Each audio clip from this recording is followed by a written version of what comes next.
Thank you. Probably quite a lot of people know me. I'm Carsten Bock. I'm working on IMS for 8-9 years. Basically, all the time I've been working on IMS and Kamailio. Some people in the audience, I know they're gonna say, oh, well, you're never gonna learn.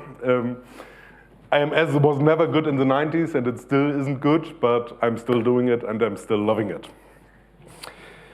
What am I going to talk about today? The first thing I want to get to you is a little bit, what is IMS about? What is the IP multimedia subsystem? And what are actually the use cases for IMS? Why do you want to have IMS? I know everybody of you wants to have IMS, and I couldn't agree more. Then, of course, we're going to look a little bit about what components do we need, what are the servers, what are the responsibilities of each server, and then, of course, we're going to look a little bit on how we're going to install and run Kamailio or IMS on Kamailio. But life would be boring without any applications, so we're going to cover that a little bit as well. So let me start with IMS. Who of you, raise their hand, who knows IMS?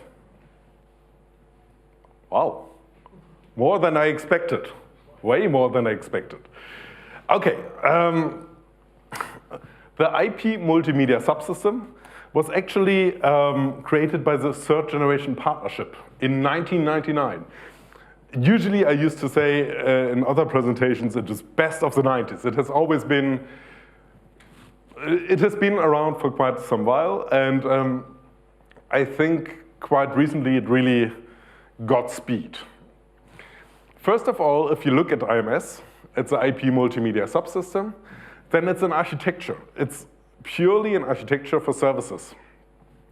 And the services can be any kind of services. It can be, of course, most people, if they think about IMS, if they think about the most common use cases for IMS, they think about voice. But of course, since it's a service-oriented architecture, it can be any kind of service. But of course, primary service is nowadays voice and all kinds of related services. But apart from voice, you could build really a lot of interesting use cases around IMS. I remember some 10 years ago, actually we did a showcase on showing how to do IPTV on IMS. Well, IPTV, why do you want to do IPTV on IMS? Well, the reason is quite clear. You've got billing and charging in place, you've got quality of service in place, and you've got all the basics in place. So, of course, you could run IPTV. And if you look at all the books and literature, you find a lot of other services that could be run on IMS as well. But let's stay with voice for a moment. It was created by the Third Generation Partnership. Actually, I think in 1999 it was called Third Generation IP Working Group or something like that, which later became the Third Generation Partnership. The Third Generation Partnership is some sort of foundation who's responsible for all the standards, for all the specifications. There's one thing about the Third Generation Partnership. The Third Generation Partnership said to themselves that they want to use IETF standards wherever possible. So even though IMS introduces a lot of new buzzwords and a lot of new words, you will still find a lot of things that you know from ZIP, that you know from anything that you actually could do right now with Kamailio, you would find that in IMS as well. Quite recently, and I have to repeat that over and over again because that's actually the reason why IMS got way more speed in the last, I would say 2 years probably, or 3 years maybe. That is basically because mobile networks has evolved. The IMS standard is coming from the mobile network operator side, but basically in 1999, I had the feeling, well, it was a nice buzzword, but yeah, that's about it. But now we've got 4G, and 4G and 5G is coming. We've got the test network here in Berlin. We've got a test network for 5G in Hamburg. 4G is gaining massive growth around the world. And the reason for this is quite simple. Price. It's really about the price tag. If you build a new network, if you build a 4G network, it's way cheaper to build a 3G network, to build a 4G network than building a 2G or 3G network. And of course, everybody nowadays wants to have more data. And the data should be fast. The data should be really, you want to have a good data service. So what you want to do as a network operator, you want to provide the best service to your customers. So you need to go for 4G and 5G because with the limited spectrum you have, you can achieve way more data throughput compared to 2G and 3G. But okay, I still want voice. And on 2G, 3G, 40% of the spectrum is actually used for voice. 40%. That's huge. If you go for 4G, for voice over LTE, IMS, it's down to 10%. But of course, there's a catch, as always. The 4G, 5G network is a data-only network. So if you want to provide data, you need to provide IMS and VoLTE. Okay.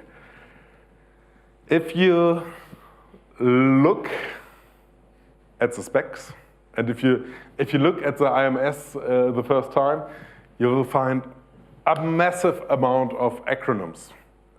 And I started working on IMS 10, 11 years ago, and I was like, oh my God, I have to implement tons of new interfaces, and this is going to be a challenge, but yeah.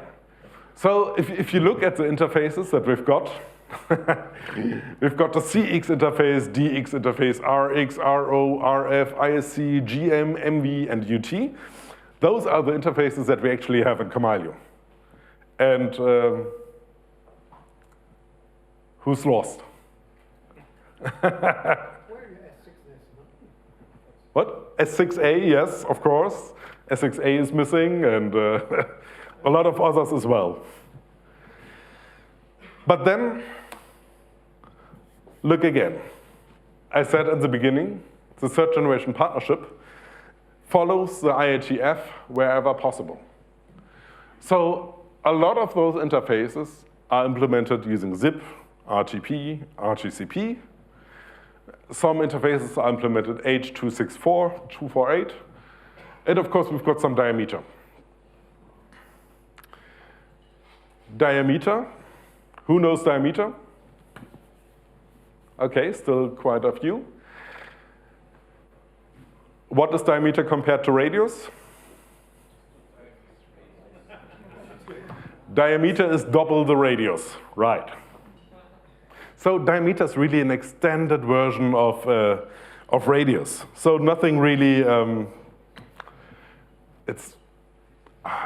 of course, it's a new interface. It's got a few more possibilities, but still, it's pretty similar to radius, I would say. And of course, we've got HTTP. Okay. So I tend to say, don't let the bastards get you, because even though we've got a lot of new interfaces, in the end, it's diameter, it's ZIP, it's RGP, and it's even HTTP, XCAP, DNS, so it's no black magic involved. It's really, okay. Of course, we've got CX, DX for user authentication. That's basically probably pretty similar to what you do on radius. We've got RX, RO for online charging. Again, pretty similar to radius. RF for charging as well. RX for quality of service. But it's still, it's always diameter. It's really diameter and just an extension of radius protocol. And then, of course, we've got the ISC reference point, which is, okay, ZIP RGP. Okay, it's no black magic there as well. And basically, if you look at the interfaces, of course, there are some requirements in terms that you need to have some special headers, but okay. It's no black magic. It's really no black magic. Now let's dig a little bit into the architecture and services. Of course, there are a lot of services involved. But I always tend to say that you have to keep in mind that IMS was architectured for mobile networks, for large-scale services. And of course, we've got certain network components that are available in the 4G network anyway. For example, pretty standard, we've got a policy and charging rules function. Anyone who has a data plan with a limitation will use their policy and charging rules function anyway. We've got the home subscriber server. Okay, that's nothing else than a subscriber database. And of course, we've got online charging. Okay. Now let's look a little bit more into detail about this.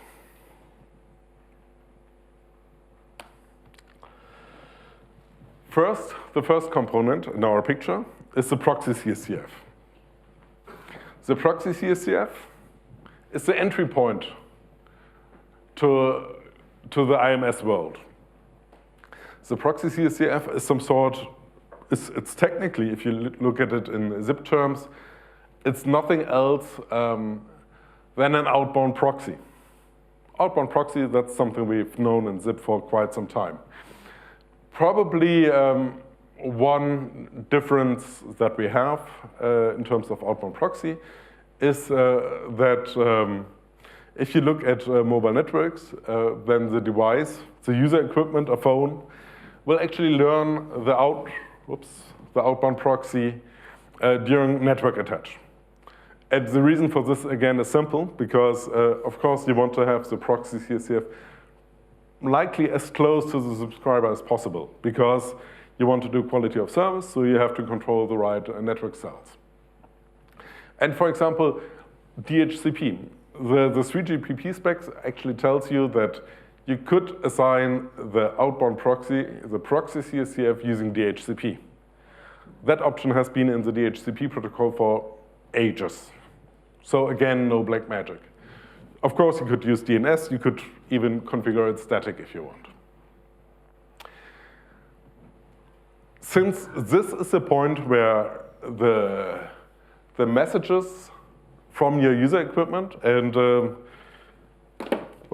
probably a good thing is that you don't trust the devices, you need to validate that all that goes into your network is aligned with what you're expecting.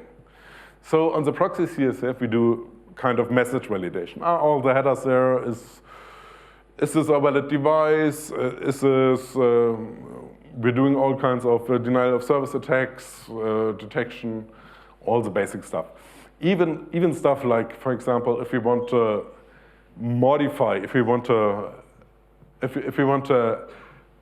run a specific standard on the network. Let's say we want to provide, let's provide a WebRTC-based service. Then, of course, the proxy CSF is the point where you would actually translate WebRTC to plain zip. The reason for this is, again, simple. Of course, theoretically, if you're talking to an application server, which I'm going to talk about in a later point, you could likely speak the same dialects you speak for WebRTC to the application server as well, but just maybe. And the idea behind IMS is actually that you have one common standard about signaling, one common standard about how applications work with each other. So you have to really bring that into shape.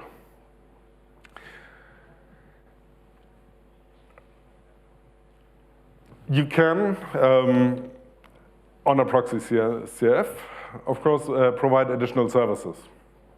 Like, for example, A friend of mine is working on the IPsec stuff at the moment, so we can provide voice over Wi-Fi. Or we can actually translate TLS sRTP into plain zip and RTP because we want to do that on our network core. Also, one really common use case, especially in the mobile network, is quality of service. If I talk to people, I quite frequently get the topic, well, you know, we've got a very good 4G network. We could just set some quality of service bits on the RTP packets, and that should be as good as your VoLTE service, shouldn't it? And of course, no. Because mobile networks is not the same as any sort of other Wi-Fi network. The topic with mobile networks, of course, is that you've got limited bandwidth. A 4G network cell can only provide a certain throughput. So if you're at a concert, at a trade show, maybe at Kamailio World, wherever, where you've got a lot of 4G networks, 4G phones connected to the network, you might notice that the 4G network gets slower and slower. So quality of service won't really help. On the other hand, we are in the control of the network. The network is our network.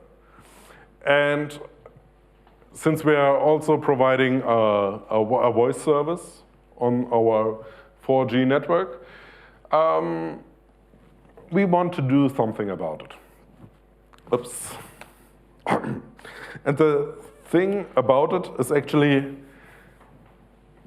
with this diameter interface, RX, we can actually send to the mobile network that certain IP, certain port, is talking UDP packets, and those UDP packets has to have priority. And for those IP packets for this RTP stream, we need a certain bandwidth. But it's not a one-way street. The RX interface can also provide us information like, okay, the cell is pretty busy at the moment, maybe not make a video call. Maybe turn off HD voice calling because I'm pretty booked as a network cell. So we can really do quite a lot in terms of quality of service, and that really makes a difference. If you look at various statistics, you will always see that services like Skype or like I don't know, WhatsApp will provide a poorer service compared to the native VoLTE service, even though both is voice over IP. Then the next component we have is the interrogating CSCF, the interrogating call session control function. I know that mobile network operators like big acronyms. But again, it's no black magic involved. The interrogating CSCF is actually the IP address of the interrogating CSCF is the one you find in the DNS for your domain.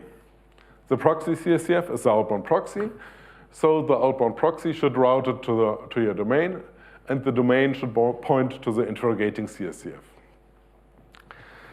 The interrogating CSCF is some sort, I would say, intelligent load balancer. It's a little bit more than a load balancer, of course, because it queries a home subscriber server, the central user profile database, on which server you might be registered on. Or if there's no assigned serving CSCF for your subscriber, you might even select one for you. And the selection could be either on load, could be on certain requirements, could be on various topics. And then, of course, okay, surprise, it's going to forward the zip request. It's nothing really much more than sending a diameter request, getting the answer, and then, based on the answer, send it to another Kamailio server. Nothing really magic in that. And then, of course, okay, another acronym, another server. We've got the serving CSCF, called session control function.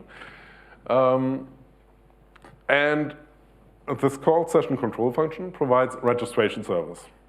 So you need to sign on onto the network, and that's going to happen on the serving CSCF. Based on your user profile, I'm going to talk about that a little bit later. It may request your message to an application server, but only if necessary and if defined in the service profile. And of course, it provides basic routing services. It could be either to a breakout gateway or towards other IMS networks, or even to our own IMS network. And in that case, okay, surprise, no black magic, it's using enum. Enum, I think when I started using VoIP, enum was already around. And of course, it provides basic online and offline charging. Really, really basics. Okay. As I mentioned, we always need a home subscriber server. So home subscriber server provides basic support for all core-related services. It provides, could be towards application servers, could be towards our serving CSCF, interrogating CSCF, whatever. It does do the authentication. So the authentication is actually not really done on the serving CSCF, but it's done on the HSS. The reason for this is simple, and I wouldn't say complicated, but it's simple. We do one authentication, at least for the basic VoLTE service, both for the handset for attaching to the network and for the IMS service. The authentication is based on the stuff on the SIM card. There's no, it's the same authentication. With having those components in place, you have basic services. But basic services, yeah, it's boring, I would say. So you need some sort of user profile. What can this specific user do? So the HSS also contains the user profiles. User profiles I'm going to talk about a little bit later. If I take my VoLTE service, my VoLTE SIM card, for example, then all the necessary information nowadays is stored on that SIM card. Of course, it has the cryptographic keys to do the authentication.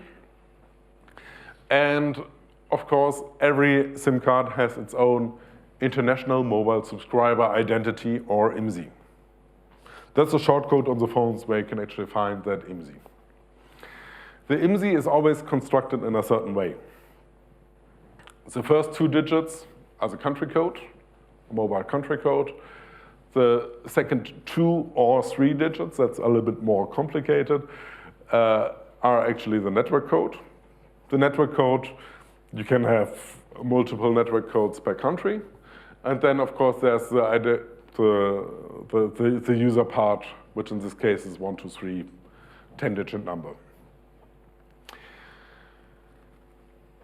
I think the US is the only country where you have a 3-digit network code, but I'm not 100% sure about that. The information, if it's a 2 or 3-digit network code, is actually stored on the SIM card. If you have this information, you can actually construct the domain. This is the domain where you're registering to. IMS, okay, we want to do the voice service. Mobile network code 001, because that's the network code of my SIM card. Mobile country code 262.3gppnetwork.org. Again, I tend to say no black magic. The proxy CSCF is learned during the LTE attach. So once you connect to the LTE network, you get the proxy CSCF provided by the network. Why is this? Of course, because you could be roaming. Because actually, probably you don't know where you're right now. If I take my phone here, probably I'm on T-Mobile. I'm connected to the proxy CSCF in Berlin rather than the one in Hamburg. Rather simple. The VoLTE phone will actually also connect to the well-known IMS APN. Does anyone know what APN means? It's simply an access profile. It's like a dedicated channel for the signaling. So pretty straightforward, everything. Okay. So far, so good. Has anybody tried to install IMS based on Kamailio so far? A few, at least. Okay. We have certain requirements. Surprise, we need Linux. I don't know if there's a Windows port or anything like that of Kamailio, but okay. We need a DNS server. Power DNS, bind, I don't know what else DNS servers are around.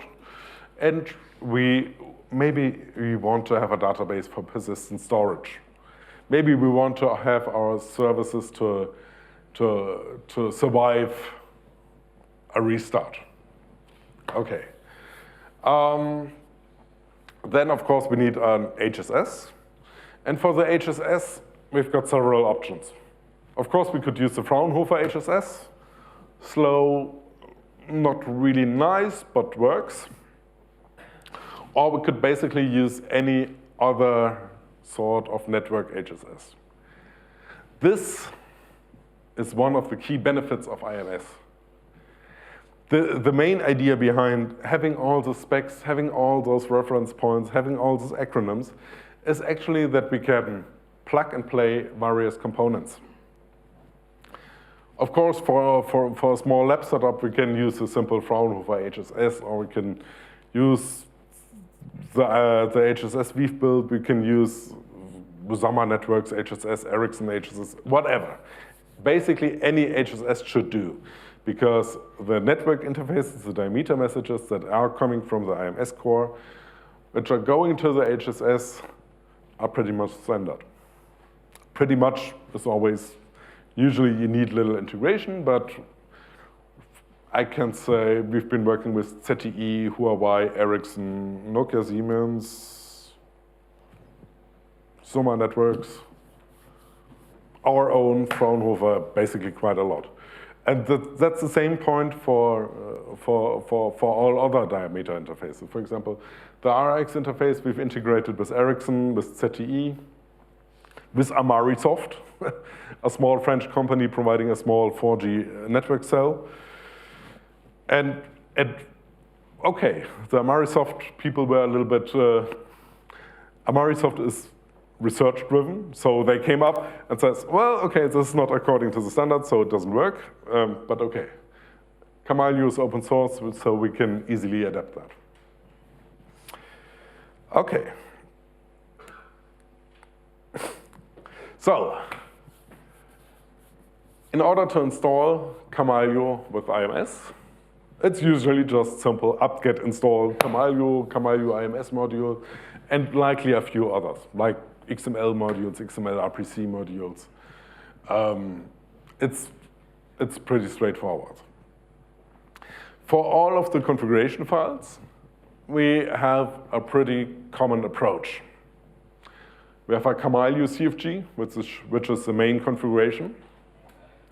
Usually, nowadays, since the Kamailio configuration got a little bit huge over time, we've separated that into several smaller bits and pieces. But anyway, we've got some main configuration which we don't have to change. And then we've got, of course, all the server-specific configurations. Proxy CSCF, which contains IP addresses, which contains database. What database should we use? Should we enable RX? Should we do denial of service attacks? Do we need some very specific services, like, for example, do we want to do WebRTC on this specific proxy CSCF?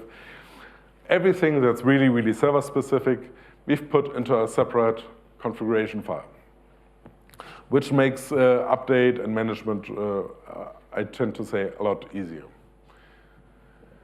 Last but not least, we've got the diameter configuration. Diameter, okay, we need to define what are the diameter peers we should connect to. Okay. Up next, services. What did we achieve? Now we've got our wonderful IMS installed, and probably you say everything is great. We've got user registration, the user can sign on to our network. You can do basic call routing, you can charging pre and postpaid, and you can do quality of service. Great. Boring. If you look at IMS, and if you look at the IP multimedia subsystem, if you look at VoLTE, everything is an application. Everything. And I mean everything. Even the voice service, even the VoLTE service you have in your handset is actually an application in the IMS world. Any kind of supplementary services, call forwarding, barring, I don't know, anonymous call reject, all kinds of services are provided by an application server. And again, huge benefit of IMS, of Kamailio, of everything. You can pick and choose your components.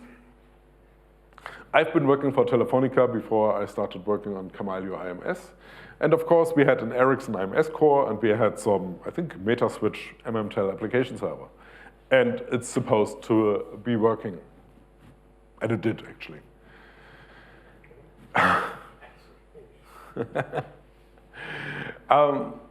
All services that goes beyond the very basic services are applications.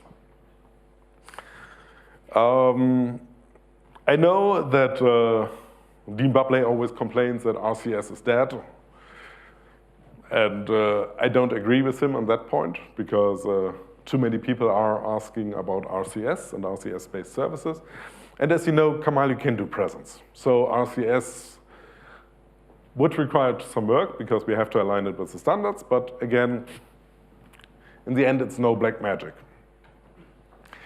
But even the RCS service, of course, is an application. Okay. Nothing really magical behind that. Now let's look at application services. Okay, surprise. Our application server needs to be able to connect to the IMS. It needs to be able to talk to serving and interrogating CSCF, which, of course, since we're talking about the network internals, you wouldn't probably, you need to take some precautions to make the connectivity. And what's even more important, you need to define your service profile. The service profile is basically just a set of rules where you define, for example, let's take zip method invite. Let's take, let's say we make an originating call. Let's say the user is registered. Let's say we have a certain header. We will have a certain SCP which should be present. In that case, we want to route it to an application server. This is stored on the HSS, and it needs to be present so the application server can work. Of course, for all kinds of use cases, Kamailio comes in very, very handy. We can do a lot of services or a lot of applications using Kamailio, which of course it's great, it's nice, it's really easy. We can do barring, we can do number manipulation.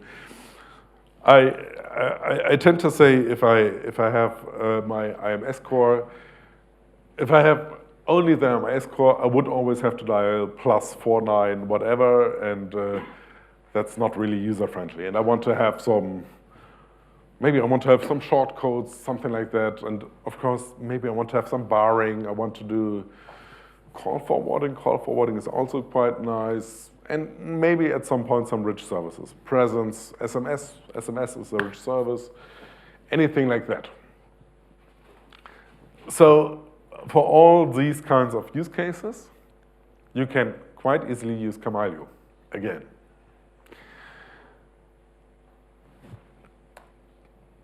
And it's really, really simple.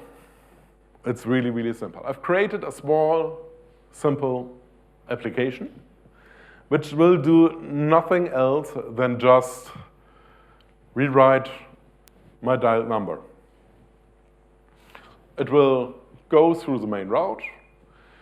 Since the first route header is the route header of the application server, we need to evaluate that route header. That route set also includes the serving CSF where it should go back. And then we simply do, in this case, dial plan translate. Request URI rewritten based on certain rules, which is stored on the dial plan module. And here we go, T-relay done. Let me count. 3 lines. Maybe with some brackets, 5, 6. Less than 10, at least.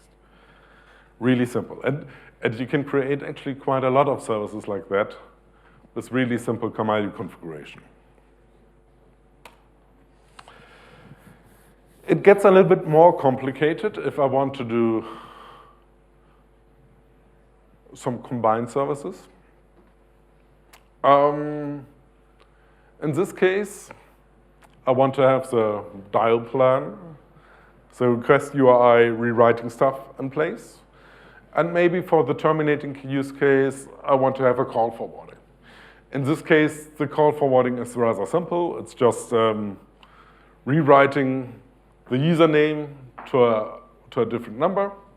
That's it. Everything else, what happens afterwards, in terms of charging, in terms of maybe other services, is taken care on the serving CSCF. And this really makes it simple to write applications because I remember back in the times earlier when I was not doing IMS, we always had to take care of what's happening if we are forwarding to our own number, whatever, blah, blah, blah. Now we just have an application server that rewrites the number, forwards it back to the serving CSCF, and the IMS core itself will take care about how to handle this call. Probably the most tricky part in this case is that we have to differentiate between the originating case and the terminating case. For the terminating case, we want to do the call forwarding. For the originating case, we want to do the dial plan, the number manipulation. Okay. The information, if it's a terminating case, we can extract from the record route header. Again, no black magic. This, of course, is a very simple application. But the idea is really here to show that, it can be simple building applications and all kinds of applications using Kamailio. Of course, we've got some use cases where Kamailio simply isn't enough. It's the usual use cases for some other applications is voicemail, IVRs, maybe announcements, maybe you don't have enough credit to call this number, whatever, or maybe even as a media resource function, MRF. In that case, asterisk comes in quite handy. I know it's a kind of religion. Some people say, yeah, but FreeSwitch is so much better than Asterisk, and other people say Asterisk is better than FreeSwitch. And at least for the IMS case, I've checked both options, and I came to the conclusion that Asterisk works much better compared to FreeSwitch. There's one point which I personally find a little bit annoying about the IMS spec, and that's the AMR voice codec. AMR, adaptive multi-rate audio codec, which is quite great for the use case, but it's not such a common codec in the wild. Like, I tend to say most desktop phones don't support it. Some of them are supported by now because the operators don't want to do transcoding, but Asterisk does AMR codec out of the box, which is great. And due to the latest editions of the Gen PJ zip, which is really, really great, I really love that, we had the issue that we were running several applications on the same Asterisk FreeSwitch box. And the challenge we had, the challenge that we faced was basically that we had the same call going through the same Asterisk FreeSwitch box for a single call. Let's say one application is a pre-call announcement.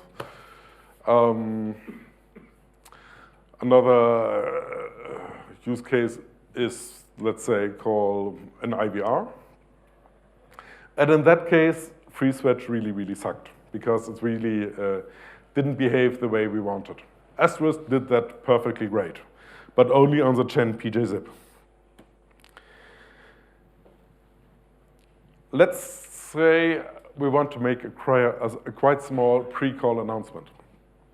A small pre-call announcement with Asterisk, should be extensions conf, not Kamailio CFG. It's really, really simple. We simply create an extension, call the answer method, we execute an AGI in this case in order to play the announcement, quote of the day, and then we just forward the call again back to our serving CSCF. The tricky part, the really, really tricky part about using Asterisk for this is that we need to pass through several headers. We need to pass through maybe the charging vector, we need to pass through the p-visited network, all kinds of headers that we need to pass through, which makes it a little bit tricky, but in the end, no big deal. Yeah.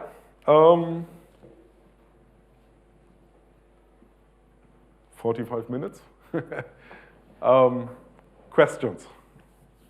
That was basically about, yeah. Yeah. You mentioned you looking at FreeSwitch and Asterisk for the media. Yeah. Also look at SIMs. Yeah. We use actually SIMs. I personally use SIMs quite a lot for as a session border controller. We did some work on the AMR. We did some work on the AMR transcoding bit on SIMs. Currently, it's only AMR narrowband. Hopefully soon it's going to be AMR wideband as well. But yes, but of course, if you want to have an application, it could be also SIMs, for example. Yes, quite. Could be any kind.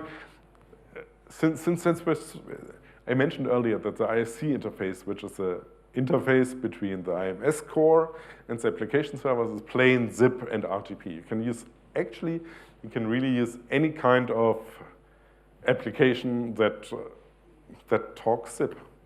If you create your own user agent using PJZip and do some fancy stuff with PJZip, it can be an application server as well. Anything. More questions? Yes? What would be the challenge to integrating 5G? For the voice part? Nothing. Nothing. It's I know it's on 2 years ago.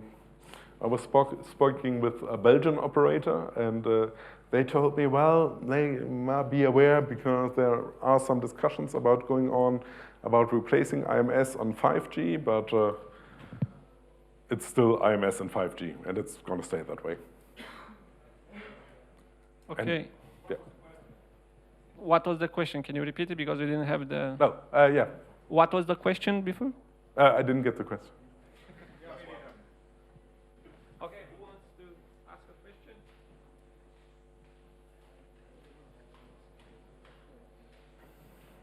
Any other questions here? Otherwise, from myself, how we are with on the device side, because we know Kamailio very well. Doesn't crash, works fine. We have artificial intelligence, but then we will need special devices to. Okay. Because it's not like putting any kind of app, and also if you can disclose if there is an open source app, like it was IMS Droid, anything good that people can test with, or what you recommend on this side of the platform? Okay, but of course, as always, there's a catch. There's really a challenging bit. If you, until recently, I have to admit, until recently, the phones have a network list of supported networks. It's actually, if you look at the Android sources, it's an XML file where it says, well, the following mobile network code, mobile country code, they have VoLTE support. And we enable VoLTE support for them. Challenge one, getting onto that list. If you're a small operator, of course, this is challenging because if you talk to Samsung, they say, well, sure, we can do tests with you, and then we can add you to the list, and it's going to take us 2 years, maybe 3. If you buy 100,000 devices, then you can go up on the list, but yeah, of course, that's a challenge. On the other hand, if you want to do basic IMS testing, you can use any kind of zip-capable device. On my phone, if I'm not using VoLTE, if I'm not connected to my own small network cell, I use Zoiper for testing. In another network, in another deployment, we use Acrobits.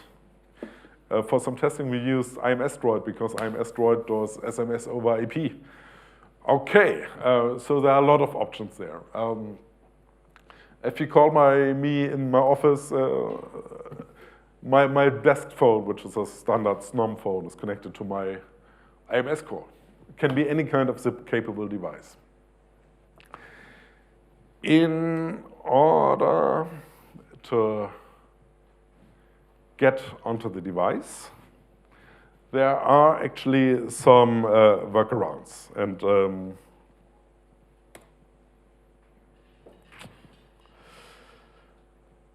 as you can see, small picture here. I've got a small phone. This phone is connected, as you can see in the corner, it's connected to my 4G network. It's connected to my lab network.